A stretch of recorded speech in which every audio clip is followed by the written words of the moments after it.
Almost 1 year ago exactly, I started documenting and working on what initially was just my final project for college. A silly little platformer fighting game that reflected 12 years of experience as a competitor and many more years as a fan of the genre. Plus, my experience as a guy that's just wanted to make video games all my life, now also with a desperate desire to avoid going into the tech industry with my degree in software engineering. When I started working on this game, I really didn't have that much game dev experience. Just a couple of very small side projects under my belt, 0 game jams, and less than a year of 3D modeling and animation, excluding many failed attempts to learn over the years prior. And I believed, to maybe some delusional degree, that I could actually pull this off. In other words, YOLO.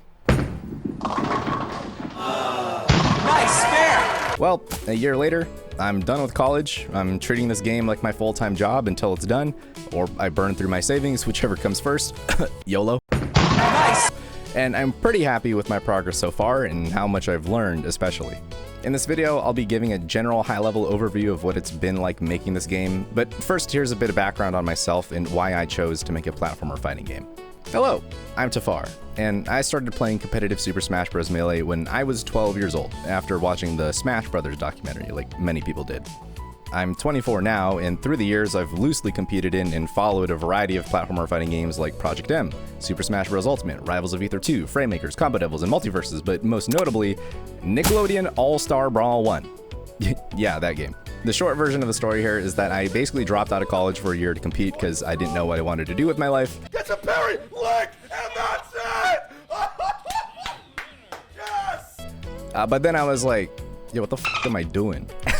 I'm trying to make games, not play them. So I taught myself how to code over summer, and I went back to school to study software engineering so I could make games. And then I got a job at NASA. YOLO.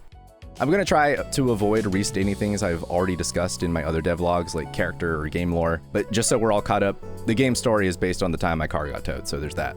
Most of my game's scope, style, and overall design was established within the first month of development, and by July, I did have a visual prototype with some shaders and outlines just to give myself a better idea of what kind of challenges were ahead of me, and to start honing in on how I would accomplish the aesthetic I wanted, which was leaning towards being inspired by games like Jet Set Radio and Bomb Rush Cyberpunk, which especially was a huge visual inspiration. But I made this prototype knowing it had to go in the can when I started working on online multiplayer. So if we're just comparing how the game looks at the start and end of the summer, it almost looks like I didn't do shit. But one cool thing I did do was make this. It's basically an editor for my character's attack data that does a lot of super helpful stuff, like letting me see hitboxes on specific animation frames, and also how tuning all these different numbers affects the way that they'll launch their victims. The main goal of this tool was basically just to make my life easier throughout the course of development, which is why it's pretty much one of the first things I started working on. My plan too is also to eventually make this tool available to the public, hopefully so that people can mod their own characters into my game. And if it somehow helps people make their own fighting game too someday, that's cool. School unfortunately started back up at the end of September, so October was honestly a bit of a slow month programming-wise. So the main highlight here was learning Blender and beginning to animate the second character I added that I'll talk about shortly. That being Isabelle, the giant lovable motherly isopod with a big butcher's knife. At this point, I built a pretty steady habit of dedicating close to 40 hours per week to my game and YouTube on top of taking classes full time, which honestly did mean I didn't really have time for anything else like a social life or hobbies. And while I'm complaining about school, when it comes to anything tech related, you honestly do spend a lot of time learning material and working on projects that are disconnected from your industry of interest. And sometimes this material is already outdated by the time you're finished, if it was like even in date when you got there. Which is why I'd like to mention the sponsor of this video and a possible solution. 1010, an online career learning platform where you can build career-ready skills and pivot into a technical industry for less time and money than I paid for a single year of college. 1010 offers a selection of online programs ranging from software engineering and quality assurance to data analytics and business intelligence.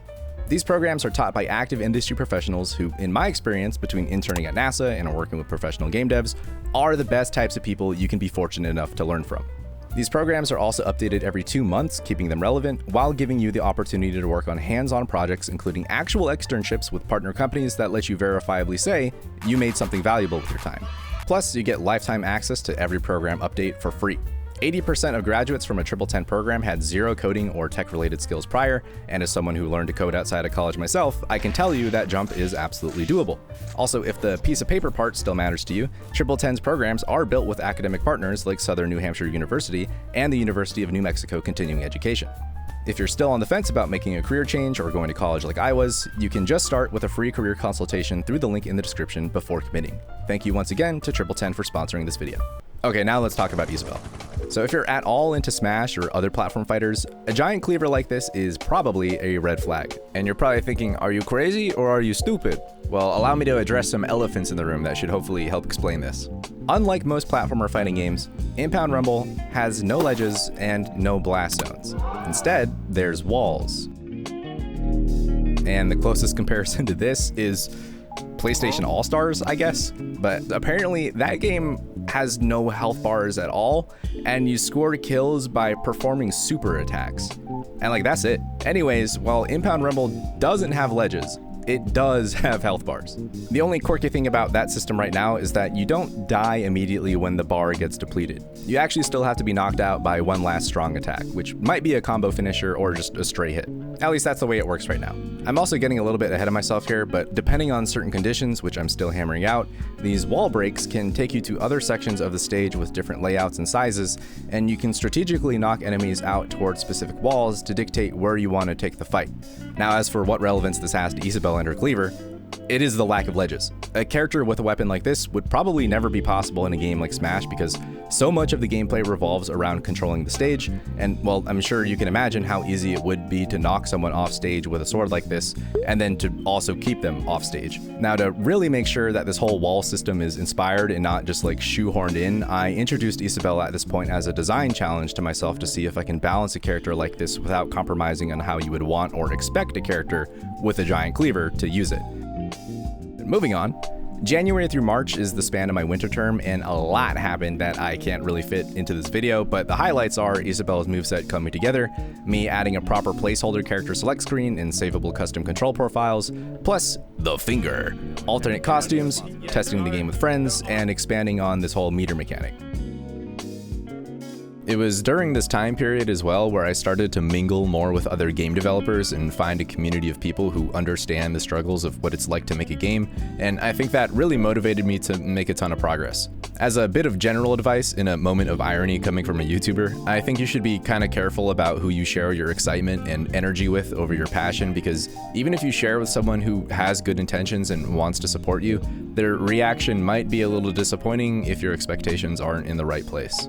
I had a pretty bad habit of oversharing my enthusiasm for the things I found fascinating, and I think that's part of why whenever I built up the motivation to try to pursue game dev or like learn Blender in the past, I'd burn out or become really self-conscious in my abilities. And until I found the right community, I had to build the skill of instead being self-assured in my growth and accepting that growth takes time. So by the end of the third quarter, much to my surprise and joy, everything, including the online multiplayer, which was my biggest worry, was working just about as smoothly as I could have hoped for. Well, except for that. And now it's time to cover April through June, basically the last quarter of development up until today. And it's at this point that I really noticed the calendar and was like, oh, I need to have something that properly looks like a demo so I can be not embarrassed in some way to show it off at my college. So to try to have 4 characters for a potential full free-for-all experience where everyone can play a different character, I added this guy, Bubby, the 4th character who's a little baby goldfish that hasn't outgrown his fishbowl yet, and also is Ollie's cousin. Don't ask questions, just accept it. Anyways, in regards to Bubby, since I haven't talked about him anywhere except for like one YouTube short, he is still pretty incomplete, but his main gimmicks, I guess you could say, are that he has these bubbles he can blow, push around, and pop on command regardless of if he's being hit or doing a different attack, and he has some kind of slidey, weird, tricky movement that you can take advantage if you know how. Kind of in betrayal of his cutesy, kid-friendly design, Bubby is a pretty difficult character to grasp, and he's definitely the least finished at this point, so moving forwards, I want to work on making him a little bit easier to play without also turning him into a super obnoxious, like, demon character. Through May, I spent a lot of time on environment art for the game's first stage, and honestly, like, really cramming this in because I hadn't been working on it very much. This is McCaw's boxing gym, by the way, and the area around it is based on downtown Portland because the game takes place in a fictional Pacific Northwest-inspired city called Port Coover. It's the boxing gym that Ollie and also one of the next characters in my game train at, but this is also where the game kicks off with Ollie's car getting towed. Real life inspires art or whatever. And speaking of that, if you've noticed the graffiti that's scattered around the map, there's some story elements here related to certain character relationships and villains, but a few of these are also just the names of some of my followers on Instagram. One random week, I was really in the mood to learn about graffiti and decorate my world, so I asked around who wanted me to make a graffiti tag of their name as practice, and now with their permission, those tags are in my game. And then besides that, I also dove into this little side quest of adding CPUs through what's known as a behavior tree. There's no machine learning or, God forbid, AI agents handling this behavior, so instead I can actually just fine-tune some randomness and strategic decision making to make the CPUs play somewhat realistically according to how I guess I would map out decisions in my own brain. Currently, they are missing some important things like using special attacks properly and also taking advantage of the meter, but convincing movement and some defense and offense are all I really needed at this point for the purpose of just showing my game off at college so I can let the game play itself while I talk about it. Plus, I was sure that, it would impress some people in the room who don't respect video games. And there you go. That's 1 year or maybe a lifetime's worth of me trying to YOLO into becoming a game developer, basically. But as weird and silly as my little story here has been so far, and as much as I've been focusing on how well things have been going, I just mostly want to hopefully prove it's never too late to do what you want to do, and there's really no one-size-fits-all path in life. To be serious for 1 second, 5 years ago, I thought I would never learn to program or be a game dev. I thought it was too late for me coming out of high school because I had no coding experience yet, which is kind of stupid in retrospect. I was also super depressed, and I was probably on track to flunk out if it weren't for COVID happening, which led to everyone in my class graduating automatically. But at some point during my SpongeBob fighting game journey, maybe from a moment of ego death by acknowledging I dropped out of college to play a SpongeBob fighting game, I really started to ask myself, why should I let a fear of failure or embarrassment push me into a life where I might regret never trying the things I always wanted to try? And why even let one day's failure prevent me from moving forward in life or trying again on another day? That would be the ultimate embarrassment and failure. Growing and learning come with discomfort, which there has been plenty of until I got to this point, and success requires the possibility of failure, which I'd already experienced a lot of. I think as long as you keep moving forward and just do what you love, you'll end up more happy, cool things will happen, you'll meet people that will make your journey easier, and you'll continue to improve at the things you love. In other words, freaking YOLO, dude. Nice! Thank you guys for watching. I'm Tafaar. Wishlist Impound Rumble on Steam if you wanna. And bye!